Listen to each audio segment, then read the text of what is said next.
Hello, hello, everybody.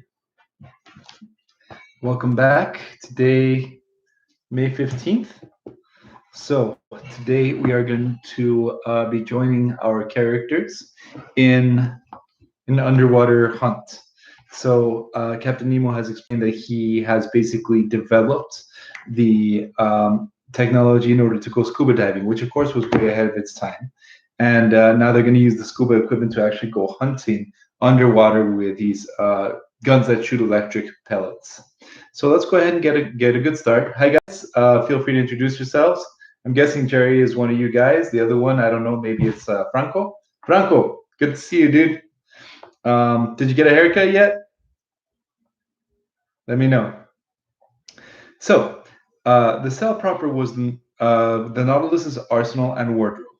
A dozen diving suits were hanging on its walls, waiting for anybody who wanted to take a stroll. As soon as he saw them, Ned Land revealed a clear aversion to putting one of them on. Still no haircut, huh? Bummer. But my gallant Ned, I told him, the forests of the Crespo Islands are simply underwater forests. Swell, put in the disappointed harpooner, watching his dreams of fresh meat fade away. And what about you, Professor Arenell? Are you going to stick yourselves inside one of these outfits? That's how it's done, Mr. Ned. Have it your way, sir, the harpooner replied, shrugging his shoulders. But speaking for myself, I will never get into one of those things unless they force me. And is Conseil up for it? Ned asked. Where Master goes, I go to. So, at the captain's summons, two crewmen came to help us put on the heavy waterproof clothes made from seamless India rubber and expressly designed to bear up our under considerable pressure. They were like suits of armor that were both strong and supple. These clothes consisted of a jacket and pants. The pants ended in bulky footwear that was adorned by heavy lead soles in order to keep them underwater, of course. Um, the jacket's fabric was reinforced with brass plating shielding through the chest, protecting it from the water pressure and let your lungs function freely. The sleeves ended in supple gloves that did not impede hand movements. These perfected diving suits, it was easy to see, were a far cry from the misbegotten costumes of cork breastplates, protective vests, undersea tunics, barrel helmets, etc., that I had been acclimated to in the 18th century. Conseil and I were soon dressed in these diving suits, as were Captain Nemo and one of his companions, a Herculean type who must have been prodigiously strong. All that remained was to lower the metal globes over our heads. But before proceeding with this operation, I asked the captain's permission to examine the rifles that he had set aside for us. One of the Nautilus's men presented me with a rifle of a simple design, whose butt was of boilerplate steel, hollow inside, and of pretty large dimensions. This served as a tank for the compressed air, which a trigger-operated valve was released into the metal tube, inset with a widest part a cartridge clip that had some 20 electrical bullets, which, with the help of a spring, automatically took their place in the barrel rifle. As soon as the shot had been fired, another one was ready to go. Captain Nemo, I said, this is an ideal, easy-to-use weapon. All I ask is to put it to the test. But how will we reach the seafloor?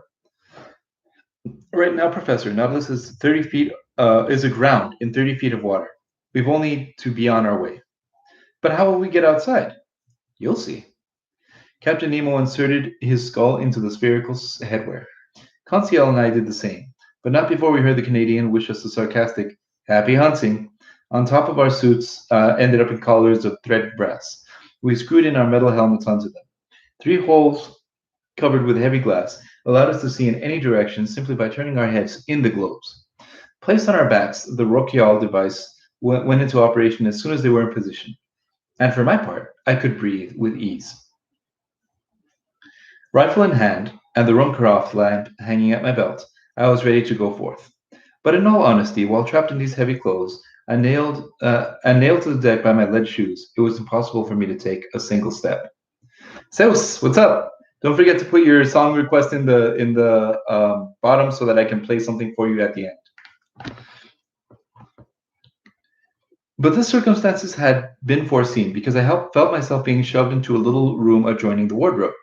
Towed in the same way, my companions went with me. I heard the door with the watertight seal close after us, and we were immersed in absolute darkness. After a few minutes, a sharp hissing sound reached my ears. I felt a sort of coldness rising from my feet to my chest. Obviously, a stopcock inside the boat was letting in water from the outside, which flooded the room and soon filled it up. Contrived in the Nautilus's hull, a second door opened. So basically, there's one door leading from the ship and then one door leading to the outside. This is actually the same kind of technology that you would see in modern submarines as well.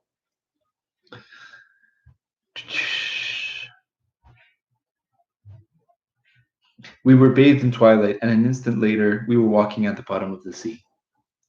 How can I possibly convey the impressions left on me by this stroll under the waters? Words are powerless to describe such wonders. When the effects of the liquid element are too unique even for the painter's brush to portray, how can the writer's pen ever hope to depict them? Captain Nemo took the lead, and his companion followed us up the steps to the rear. Conseil and I walked side by side, as if daydreaming through our metal carapaces. Carapace is like a shell. Um, and a little polite conversation still might be possible.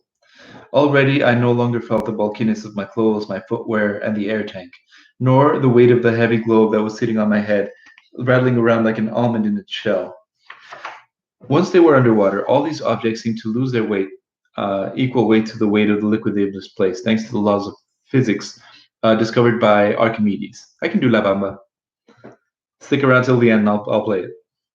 Um, Lighting up the seafloor even 30 feet above the surface ocean, the sun amazed me with its powers. The solar rays easily crossed the aqueous mass and dispersed in dark colors. We could clearly make out objects 300 feet away. Farther on, the blue faded and into the midst of hazy darkness. To tell the truth, this water was surrounding me was simply a kind of air, a denser atmosphere than on land, but nearly as transparent. Overhead, I could see the calm surface of the ocean. We were walking on the sand with a fine grained and smooth, not rippled like the beach sand, which retains the imprint of the waves. This dazzling carpet was a genuine mirror that threw back the sun rays with surprising intensity. Ergo, there was an immense vista of reflections, glinting radiance that had penetrated every liquid molecule.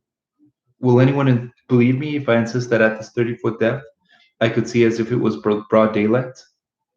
For a quarter of an hour, I hiked over the blazing sand, which sprinkled with an evanescent powder of finely ground seashells. Looming like a long reef, the Nautilus's hull gradually vanished. But when night fell in the midst of the waters, the ship's beacon would surely help us find our way back on board, since its rays carried with perfect distinctness. The effect is hard to understand for anyone who has not seen this light beam that so sharply defined on shore. The air there is so steeped in dusk. It looks so much like rays of a luminous fog. But over the water, as well as under it, shafts of electric light are transmitted with incomparable clarity. Meanwhile, we kept going, and the wide sandy plains seemed endless. My hands parted liquid curtains and that closed again behind me. My footprints faded under the water pressure. Soon, scarcely blurred by the distance from us, a few objects took shape under my eyes. I made out a magnificent foreground of rocks, carpeted by the most lovely zoophyte specimens. Right off, I was struck by the effect unique to this medium. By then, it was 10 o'clock in the morning. The sun's rays were shading the surface of the water at a fairly sharp angle, decomposing by refraction as if passing through a prism. And when this light came into contact with the flowers, rocks, seedlings, shells, and polyps, the edges of these objects were shaded in all 7 hues of the solar spectrum. This riot of rainbow tints was a marvel, a feast for the eyes, a genuine kaleidoscope of red, green, orange, yellow, violet, indigo, and blue. In short, a full palette of colors for a madcap painter. And here is what we're looking at. Old-timey diving suits and the bottom of the ocean. If only I'd been able to tell Conseil about this vivid sensation rising in my brain, matching him in exclamations and wonderment. If only I'd known how to communicate the sign language that was used by Captain Nemo and his companion. Accordingly, having nothing better to do, I talked to myself, orating inside that brass container over my head, foolishly wasting my air with empty words. Conseil, like me, had stopped in front of this splendid sight. In the presence of these zoophyte and mollusk specimens, the fine lad was obviously classifying his heart out. Polyps and echinoderms packed the seafloor. There were various different corals, assorted ices, cornularia living in isolation, tufts of Oculina, formerly known by the name of white coral, prickly fungus coral shaped like mushrooms, plus sea anemones hanging out with their muscular discs, all making up the authentic flower bed that would adorn the blue button jellyfish, wearing collars of azure tentacles, with a starfish spangling in the sand, including watery basket stars from the genus Asteriform, as they were fine lace and embroidered with the hands of water nymphs, their festoons swaying with gentle undulations caused by our walking. It filled me with real regret to crush underfoot the gleaming mollusk specimens that littered the seafloor by the thousands. Scallops, top shells, red cement, helmet shells, rooster-tail conch, sea hares, and so many other items from its inexhaustible ocean. But we kept going and forged ahead, while above us squirted schools of Portuguese man-of-war, which is kind of like the big chunky jellyfish. Um, that let their ultramarine tentacles drift in their wakes, medusas of milky white, or dainty pink parasols that were festooned with azure tassels and shaded us from the sun's rays, plus purple striped jellyfish, which in the dark would have sprinkled our path with phosphorescent glimmers. I glimpsed all around these wonders in the space of a quarter of a mile, barely pausing, following Captain Nemo, whose gestures he kept me beckoning onwards. Soon the character of the seafloor changed. After the plains of sand came a bed of that viscous slime Americans call ooze, which exclusively is composed of seashells rich in limestone or silica. Then we crossed a prairie of algae, open sea plants that the ocean hadn't yet uprooted, so that they were growing lustily. This soft, rich textured lawn would have matched the most luxuriant carpets ever woven by human hands. And while this greenery was spreading under our steps, it didn't neglect us overhead. The surface of the water was crisscrossed by a floating arbor of marine plants belonging to the algae family that includes over 2,000 known species. I saw long ribbons of fucus drifting above me, some globular, some tubular. The algae are truly one of the most prodigious things in creation, one of the wonders of world flora. This family produces the biggest and smallest plants on Earth. On one hand, a million near invisible seedlings could have been counted in the space of a fifth of a square inch. On the other, fucus plants have been gathered that were a third of a mile long. We'd gone from the Nautilus for about an hour and a half. It was close to noon. I deduced this from the verticality of the sun's rays, which weren't reflected anymore. The magic of those solar colors gradually vanished, with emerald and sapphire shades fading from the surroundings altogether.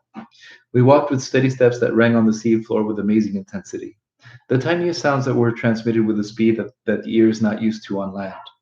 Actually, water is a better conductor of sound than air, and noises carry 4 times as fast underwater. Just then, the seafloor started to slope downward sharply. The light took on a uniform hue. When we reached a depth of 300 feet, by which point we were undergoing a pressure of 10 atmospheres, but my diving suit was built in such a way that I never suffered from this pressure. I felt only a sort of tightness in the joints of my fingers, and even this discomfort soon vanished.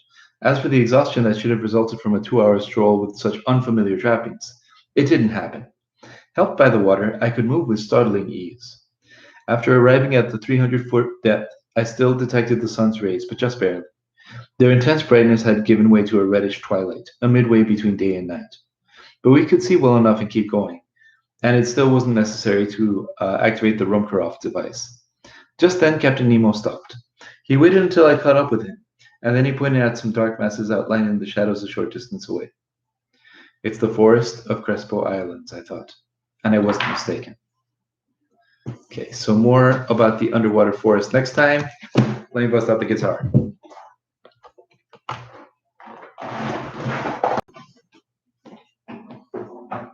Sorry, baby.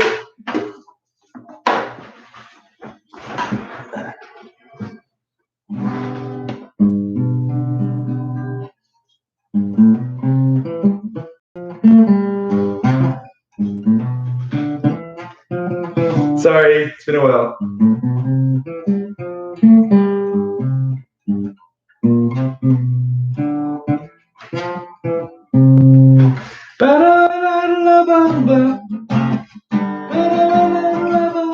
Se necesita una poca de gracia, una poca de gracia para partir ahí arriba y arriba, ahí arriba y arriba y arriba, a ti seré, por ti seré, yo marinero.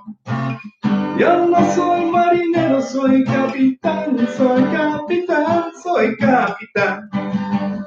Bamba, bamba, bamba, bamba, bamba, bamba, bamba, bamba.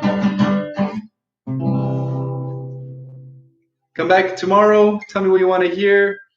And I'll see you guys then. Thanks for coming.